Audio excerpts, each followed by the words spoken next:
Boa noite, queridos alunos. Hoje vamos dar uma sequência a mais uma aula da nossa disciplina Técnicas Básicas de Enfermagem, Recuperação e Reabilitação dos Pacientes. Ok? Então, essa é a nossa terceira aula para dar sequência ao nosso conteúdo. De início, nós iremos abordar um pouquinho sobre os cuidados de enfermagem no pós-operatório, na sala de recuperação pós-anestésica, por isso a abreviatura SRPA.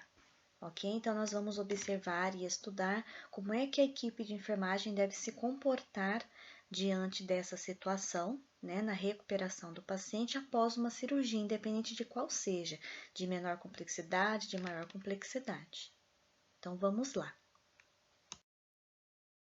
De início, para entendermos um pouquinho melhor sobre esses conceitos da sala de recuperação pós-anestésica, qual é o nosso papel diante deste momento, é importante nós sabermos diferenciar o que seria o período pós-operatório imediato e qual seria o período pós-operatório mediato.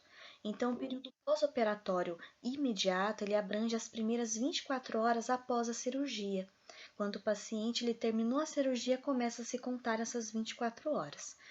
E o pós-operatório mediato, ele se inicia após essas 24 horas, né, do pós-operatório imediato, seguindo-se então até por 7 dias consecutivos.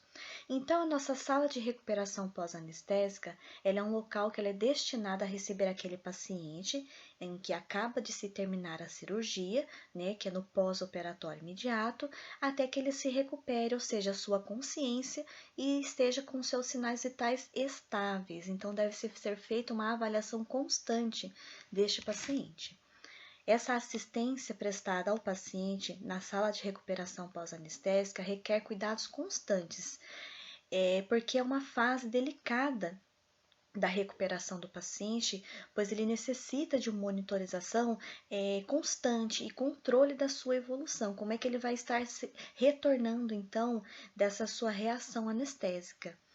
Para uma prestação do cuidado em tais condições, é necessário então que a equipe de enfermagem ela esteja entrosada, ou seja, ela esteja em constante estado de alerta para atuar de maneira rápida e eficiente caso venha acontecer alguma intercorrência, né, não esperada. Então, os profissionais de enfermagem devem estar já preparados caso aconteça alguma situação inesperada.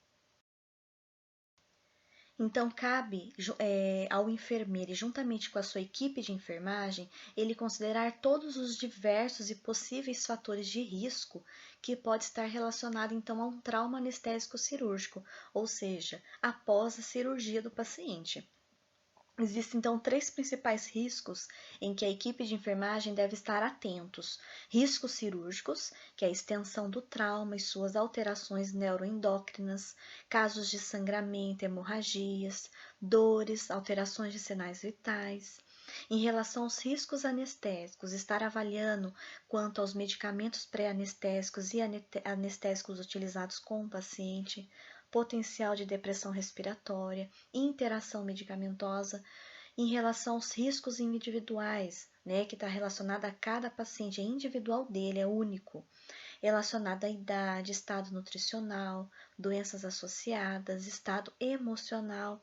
Então, todos esses riscos devem ser observados e avaliados pela equipe de enfermagem, até mesmo pela equipe médica e cirúrgica, para que eles não venham a acontecer após a cirurgia. E caso eles venham a acontecer, a equipe de enfermagem, né, caso haja a possibilidade que aconteça, a equipe de enfermagem já está preparada para o cuidado ao paciente. Além dessa identificação de riscos, né, tanto risco cirúrgico, anestésico, individuais, cabe também à equipe de enfermagem fazer uma avaliação global do paciente, com destaque principalmente em função respiratória, cardiovascular, sistema nervoso central, dor, temperatura, atividade motora do paciente, equilíbrio hidroeletrolítico, infusões, drenagens, condições de curativo, ocorrência de náuseas ou vômitos, entre outros. Então, essa avaliação deve ser constante enquanto o paciente estiver dentro da sala de recuperação pós-anestésica. É claro, após ele sair da sala de recuperação pós-anestésica, ele vai para um outro setor, né, para que ele continue esse acompanhamento, né, numa setor de internação, dependendo do setor de UTI, vai depender da complexidade do caso e da cirurgia deste paciente, e cabe também à equipe de enfermagem continuar observando o estado geral deste paciente.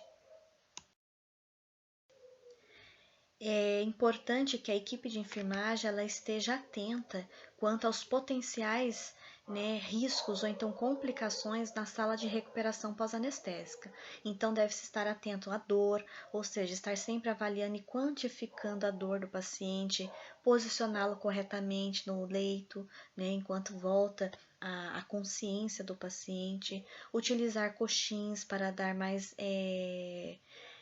conforto a esse paciente enquanto ele encontra-se lá, auxiliar mudança de decúbito, administrar terapia álgica prescrita. Então, está dando sempre essa atenção ao paciente relacionada à dor. Complicações respiratórias, está relacionando-se, né, se há existência de hipóxia, obstrução de vias aéreas superiores, ou então se ele está em hipoventilação, se ele apresenta apneia, broncoaspiração. Então, são todos os cuidados que nós podemos estar prestando ao paciente para que ele se sinta melhor, né, ou seja, observando e tratando as necessidades dele caso ele venha precisar.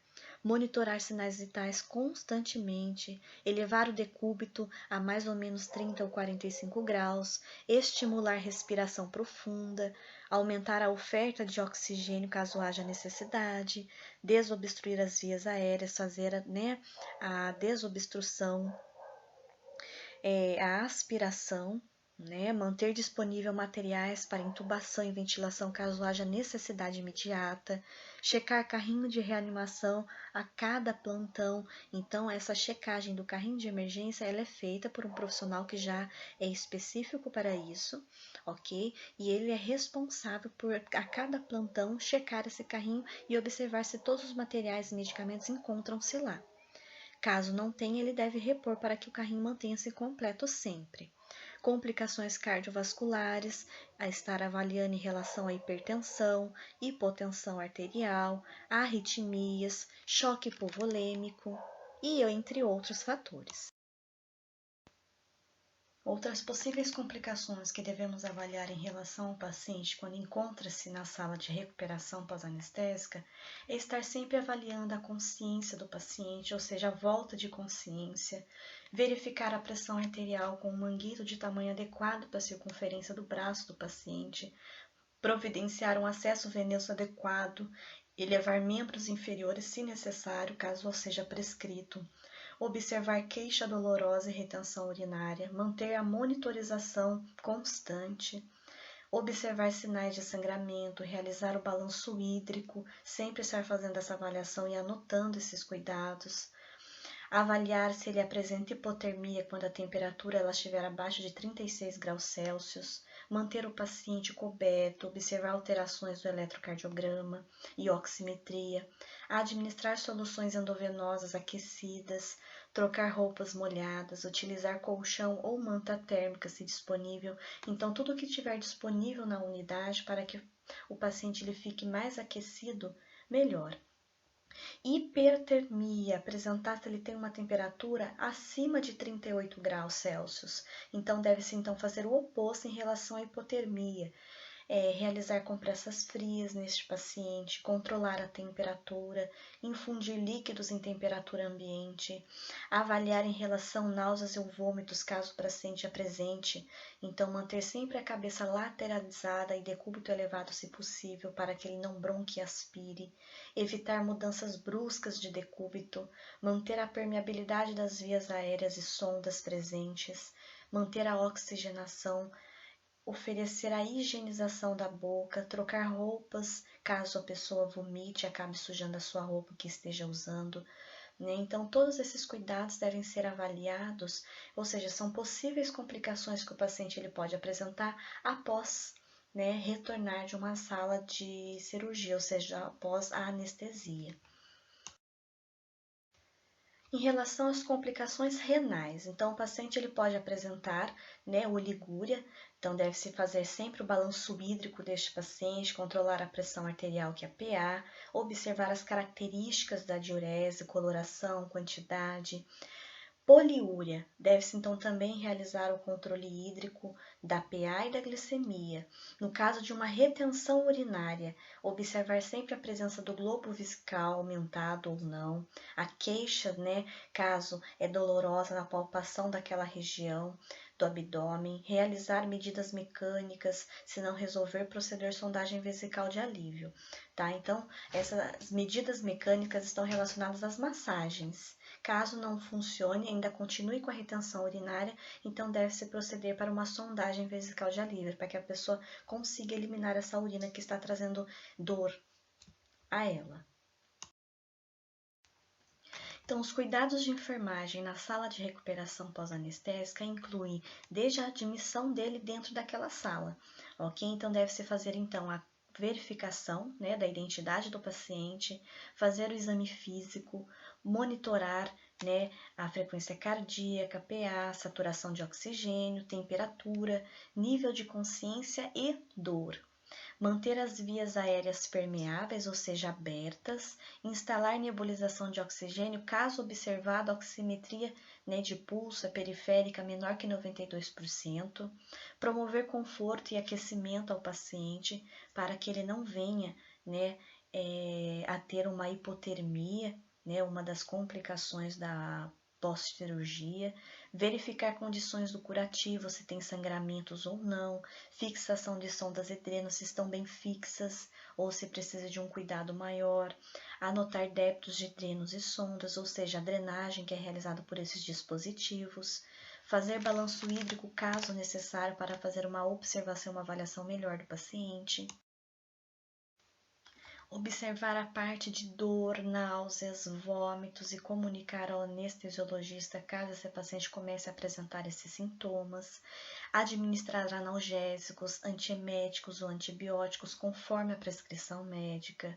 Manter infusões venosas e atentar para infiltrações e irritações cutâneas, então estar sempre avaliando a pele do paciente, onde foi feita a punção, para ver se não tem nenhum sinal de edema, ok? Observar queixa de retenção urinária, minimizar fatores de estresse, tanto do ambiente quanto no paciente, orientar paciente sobre o término da cirurgia, né, orientá-lo quanto a isso, garantir sua privacidade, zelar por sua segurança, aplicar o índice de Aldrich e Corrick para estabelecer os critérios de alta, né, da sala de recuperação pós-anestésica, então uma escala de avaliação para o paciente que ele encontra-se bem e tem uma pontuação. Caso ele atinja aquela pontuação, ele já está liberado para sair da sala de recuperação pós-anestésica. Aplicar também a escala de Bromage nos pacientes que foram submetidos às anestesias regionais, no caso de raquianestesia ou então a peridural, para estabelecer então os critérios de altas da sala de recuperação pós-anestésica, somado também a pontuação das escalas de Aldrich e Corrick, ok?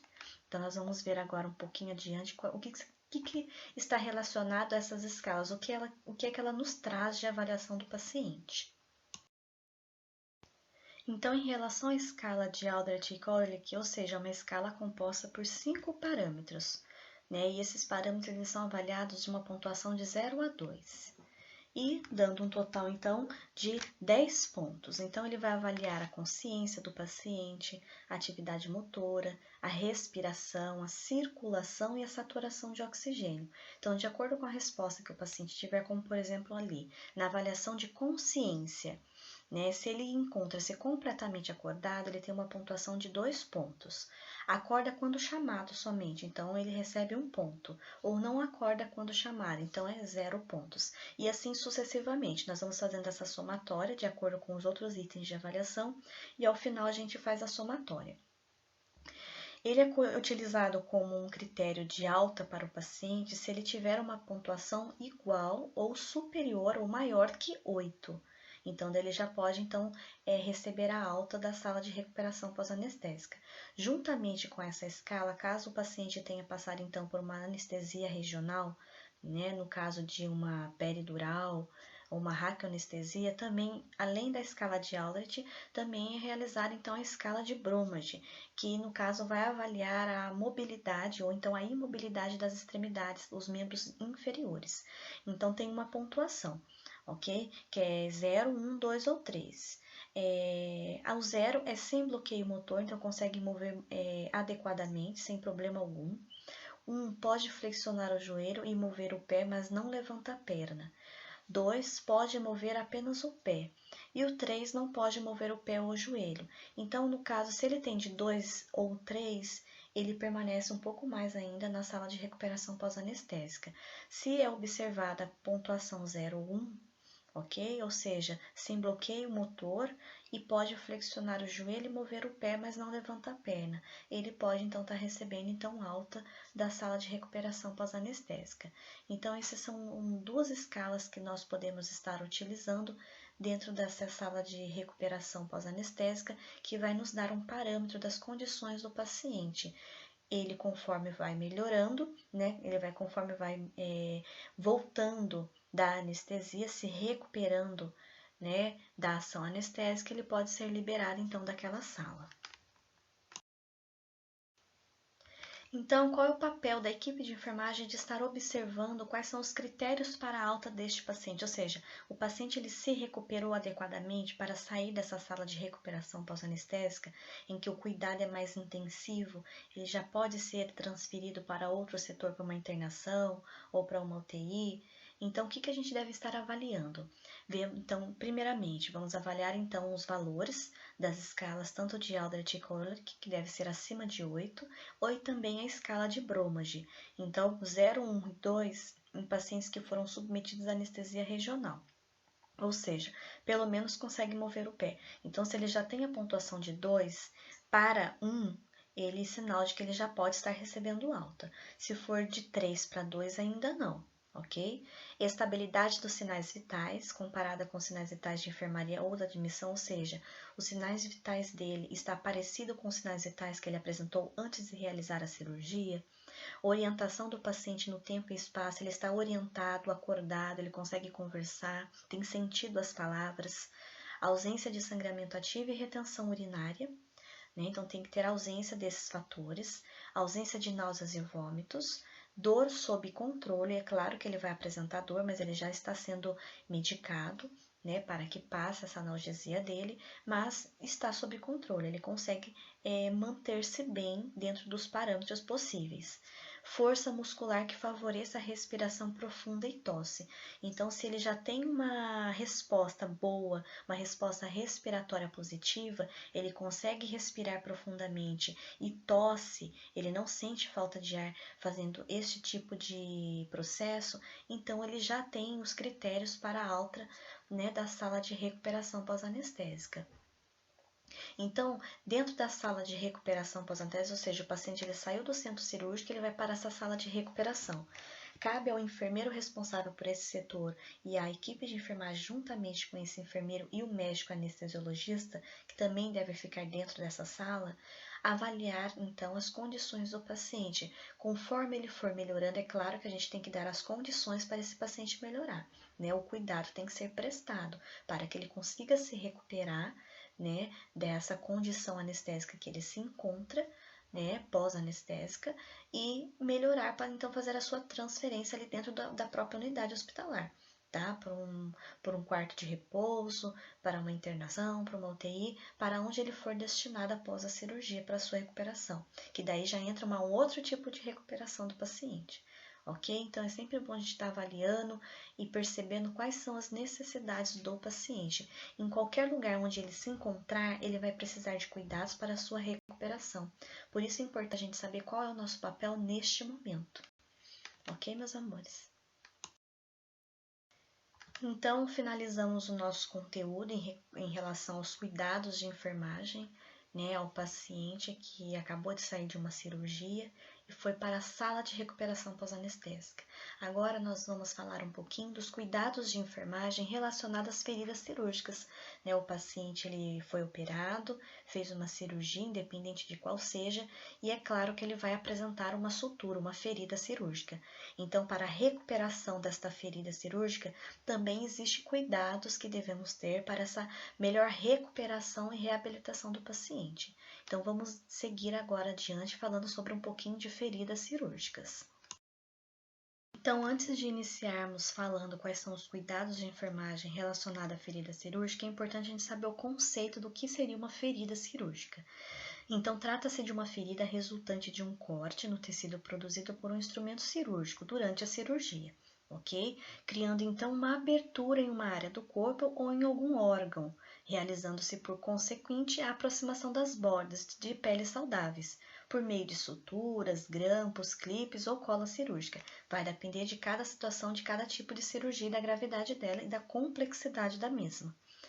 Para feridas de etiologia aguda, no caso de feridas cirúrgicas, existem poucas recomendações em relação aos cuidados comparadas àquelas feridas crônicas, né? O que gera então uma certa dificuldade na prática, ou seja, sem aquela clareza dos fatores específicos que vão auxiliar ou que retardam o processo de cicatrização. Então, os cuidados das feridas pós-operatórias, as feridas cirúrgicas, devem envolver a limpeza, a proteção e o controle da pele, sendo seu objetivo evitar aquela ocorrência de complicações que veremos mais adiante e permitir então uma cicatrização adequada, rápida da ferida. Ok? Então, aliado a este fator, ainda há de se considerar aquele grande número de curativos existentes disponíveis no mercado, ok? E aquele grande número de profissionais de saúde envolvidos com o cuidado do paciente e as muitas opiniões a respeito de cuidados efetivos de feridas. Então, às vezes, é ótimo trabalhar em equipe, né? Mas às vezes as opiniões demais acabam atrapalhando o processo do trabalho. Então, devemos tomar cuidado em relação a isso, que o trabalho em equipe ele deve ser favorável, deve ser positivo ao paciente e não trazer malefício ao paciente. Tá? Então, o trabalho em equipe é para trazer benefício ao paciente e para trazer uma melhor recuperação e mais rápida do paciente. Então, devemos estar levando sempre isso em consideração. Então, falando um pouquinho em relação às feridas cirúrgicas e as suas classificações. A ferida ela pode ser classificada de acordo com a probabilidade de ocorrência de contaminação, ok? Durante o momento no procedimento cirúrgico. Então, ela é classificada de 4 formas. Ela pode ser considerada limpa, limpa contaminada, contaminada e infectada. A limpa é quando aquela ferida cirúrgica ela é consequente de uma cirurgia eletiva, ela não é traumática, não infectada, não havendo então penetrado no tecido, né, em relação ao trato digestivo, respiratório, geniturinário e nem na cavidade orofaríngea. Então ela é limpa, ela não é contaminada. A limpa contaminada é quando a ferida cirúrgica ela é resultante de intervenções que penetram no sistema digestivo, respiratório, no geniturinário, mas em condições controladas e observa-se que não há contaminação. A contaminada é aquela ferida cirúrgica resultante de intervenções com grave violação da técnica cirúrgica. Casos de feridas traumáticas ou quando se penetra no aparelho respiratório, digestivo ou geniturinário. E há a presença de infecção. É observado isso, tem a presença de infecção. E a infectada são aquelas que apresentam sinais nítidos de infecção. Sem dúvida alguma, ali tem infecção presente. Ok? Então, essa é em relação à classificação das feridas cirúrgicas. Em relação aos tipos de cicatrização das feridas, elas podem ser por primeira intenção, segunda intenção ou terceira intenção. A por primeira intenção é onde ocorre aquela união primária, ou seja, é o tipo de cicatrização que ocorre quando as bordas da ferida elas são apostas ou aproximadas entre si, havendo uma perda mínima de tecido, ou então ausência de infecção e mínimo edema. A formação de tecido de granulação não é visível nesse tipo de cicatrização por primeira intenção, não é observado. No tipo de cicatrização por segunda intenção, ela já apresenta granulação. Neste tipo, ocorre perda excessiva de tecido com a presença ou não de infecção. A aproximação primária das bordas não é possível. As feridas são deixadas abertas e se fecharão por meio de contração e epitelização, que é o processo de cicatrização. E por terceira intenção, é em relação à sutura secundária, ou seja, designa a aproximação das margens da ferida, né, pele e subcutânea, após o tratamento aberto inicial.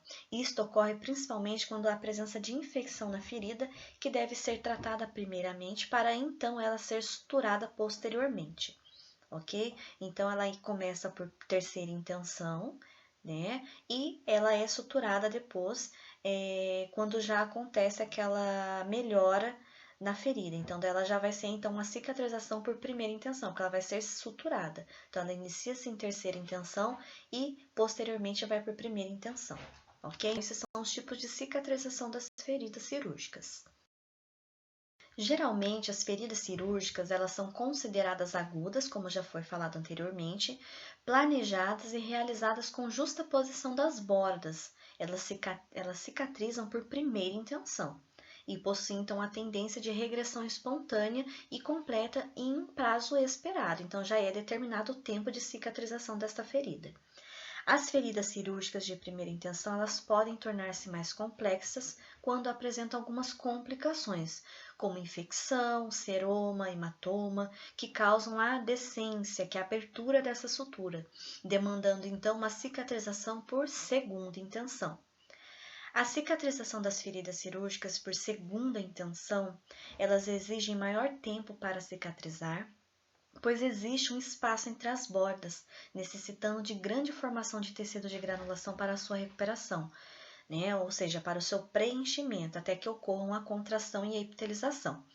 O reparo dessas feridas, uma solução de continuidade de tecidos, decorrente da lesão por agentes mecânicos, térmicos, químicos e bacterianos, é o esforço dos tecidos para restaurar essa função e estruturas normais da pele. A reparação de feridas ela passa pelas etapas básicas, 3 etapas principais, que é a fase inflamatória, que é a inflamação, a fase de proliferação ou proliferativa e a fase de maturação ou remodelação. Então, sempre a ferida, tanto cirúrgica quanto não cirúrgica, ela vai estar sempre passando por essas fases para a reparação da pele. Inflamação, proliferação e maturação ou então remodelação. Ok? Agora a gente vai ver um pouquinho sobre cada fase, como que compreende os cuidados em cada fase, o que representa essas fases, ok?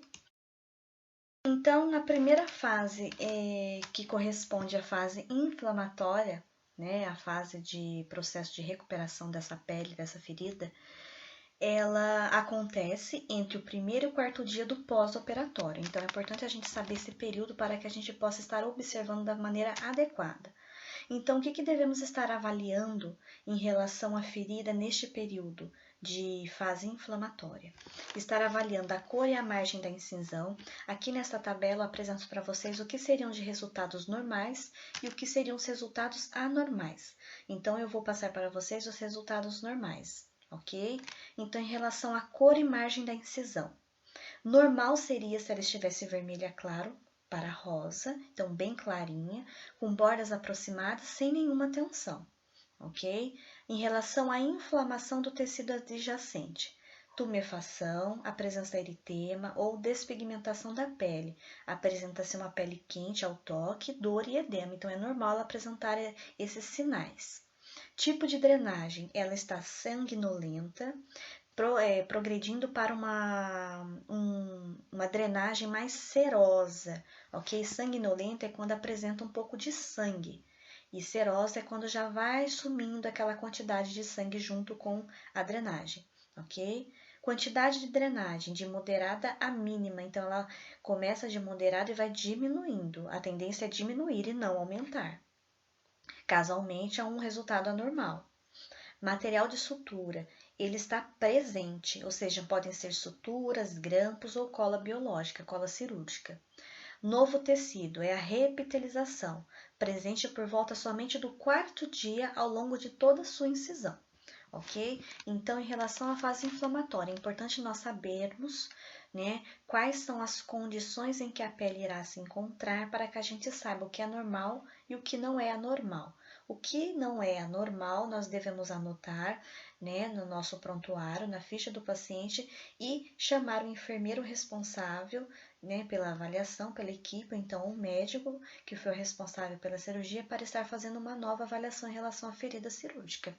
Dependendo do grau, né, da situação da ferida, da gravidade da situação, às vezes acaba acontecendo até mesmo uma nova cirurgia, né, para conseguir então fazer uma adequação ali, caso tenha alguma infecção ou alguma piora da ferida cirúrgica, às vezes acaba até abrindo novamente aquele local cirúrgico que foi já operado anteriormente, ok? A segunda fase, ela corresponde então à fase proliferativa. Essa fase proliferativa, ela é do 5º dia ao 14º dia do pós-operatório. Esse período que está colocado na tabela é um período base para todos os casos de recuperação, tá? Mas pode variar dependendo do paciente, das complicações que ele apresenta, ou então já das doenças pré-existentes nesse paciente, às vezes varia para mais tempo, ok? Mas em média é esse tempo que está na tabela.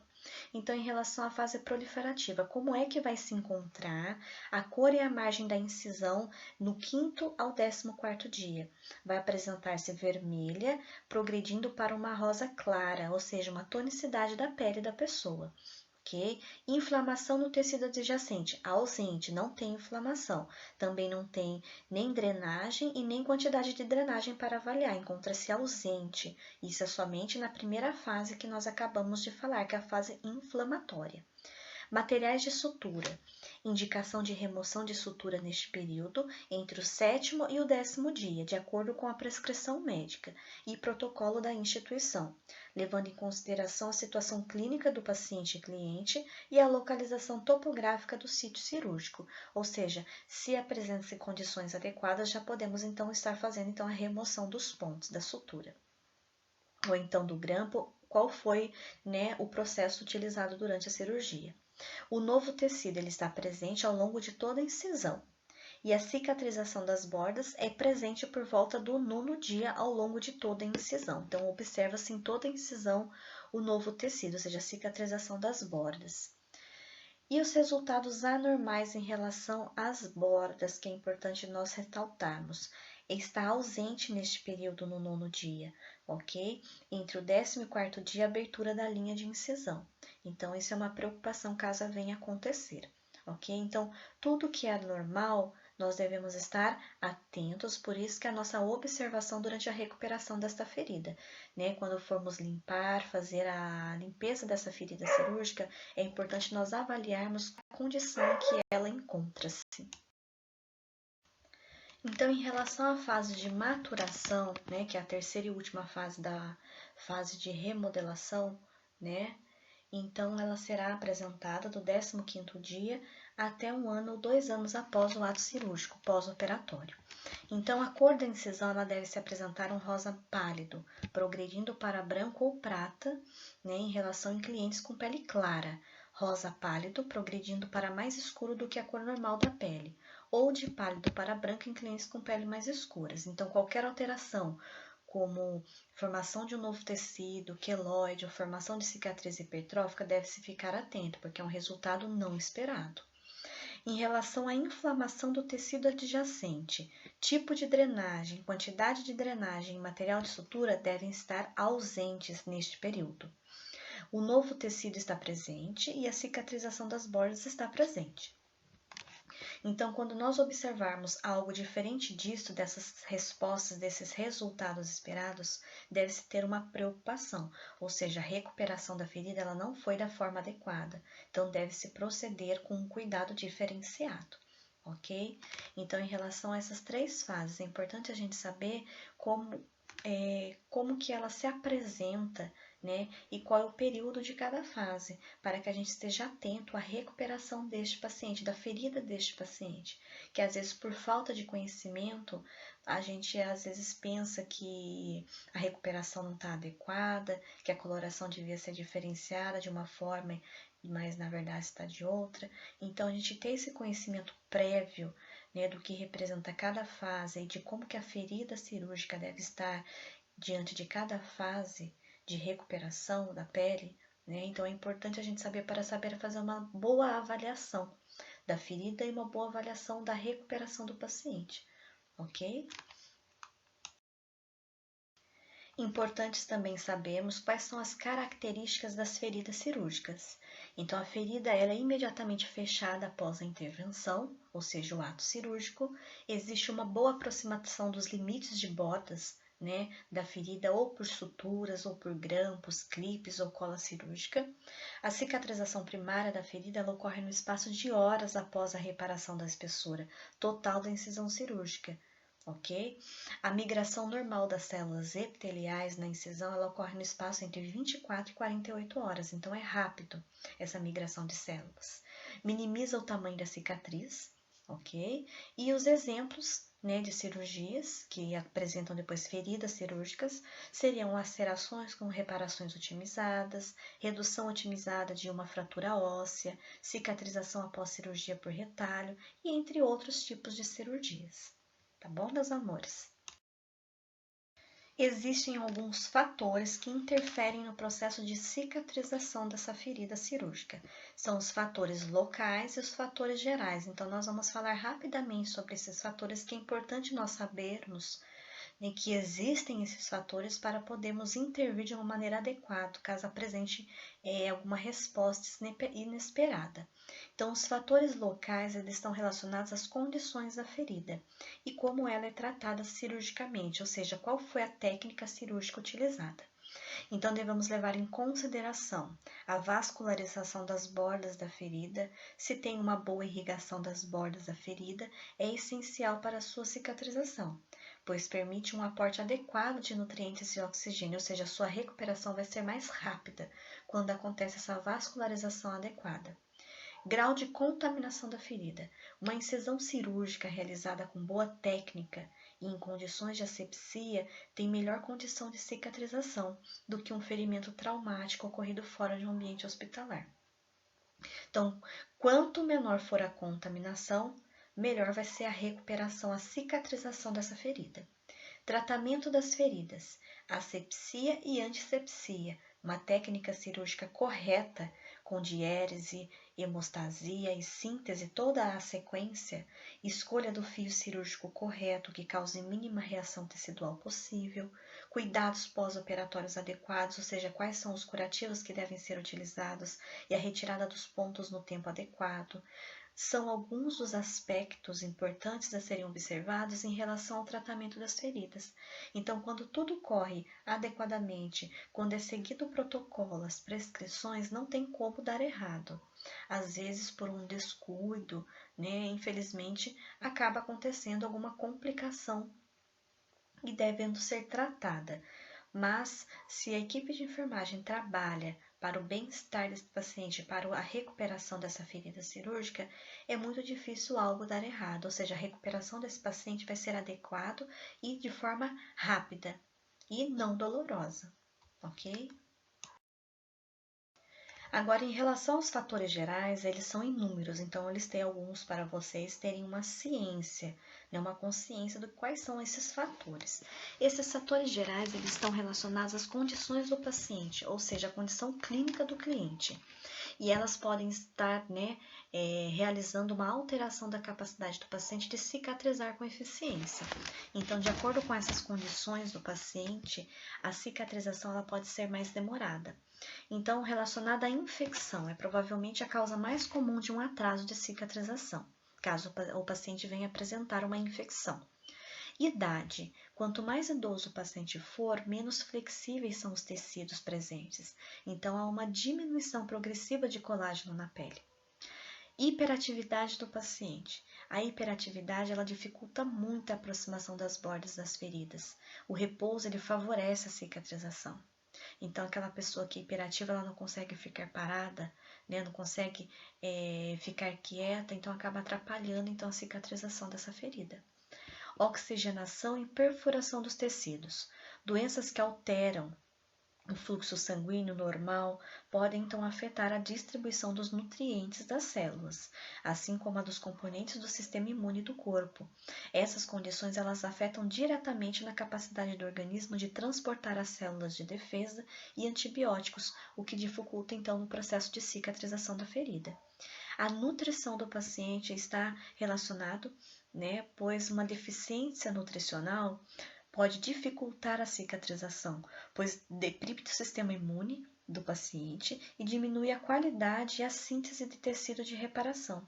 Então, a fase de reparação, né, ou seja, a cicatrização da ferida, ela é diminuída, ou seja, tem uma qualidade ineficiente quando a nutrição do paciente ela é defeituosa, quando ela tem um déficit de nutrição, esse paciente, né, este cliente que apresenta.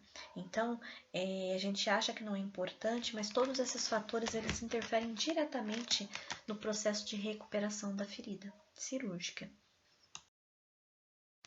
A diabetes também ela prejudica a cicatrização de feridas em todos os estágios de processo de reparação. O paciente diabético com neuropatia associada e aterosclerose ele é propenso à isquemia tecidual, ao traumatismo repetitivo e à infecção. Então, é um paciente que ele ocorre já, quando ele vai fazer uma cirurgia, já deve se estar avaliando quais são as complicações que esse paciente pode apresentar, pois por apresentar já diabetes, a cicatrização dele já vai ser mais prolongada, né, do que uma pessoa que não apresenta o diabetes, essa doença crônica. Em relação aos medicamentos, por exemplo, os corticosteroides, os quimioterápicos e os radioterápicos, eles podem reduzir a cicatrização de feridas, pois interferem na resposta imunológica normal à lesão. Além do mais, aumentam a atividade da colagenase, tornando a cicatriz mais frágil.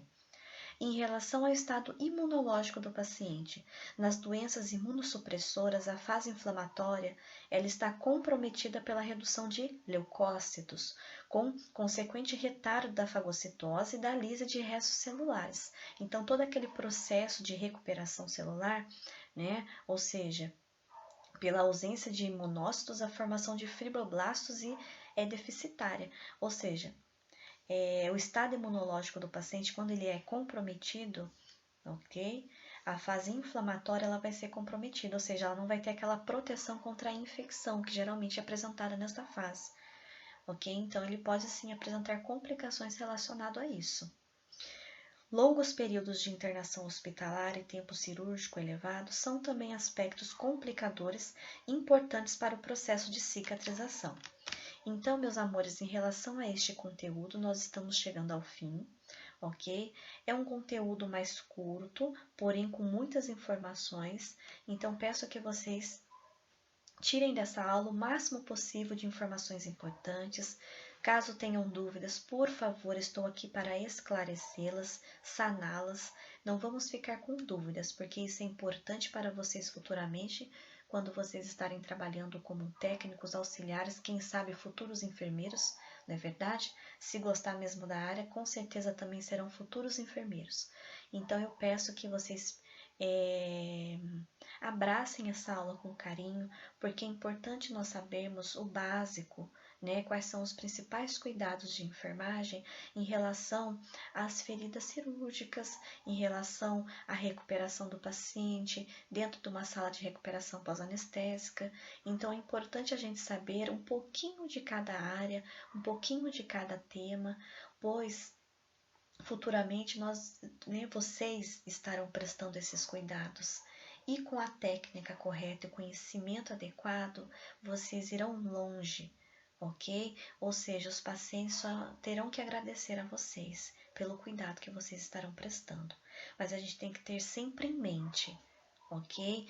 Que o que a gente deve almejar é o cuidado e a recuperação do paciente o mais rápido possível.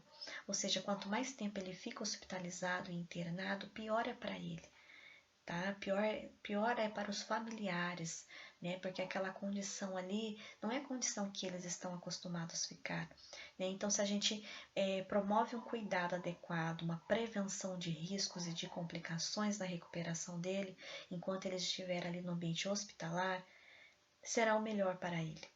Assim ele irá embora para casa e irá tomar os cuidados dele em casa, no ambiente em que ele está acostumado, que é mais aconchegante e acolhedor.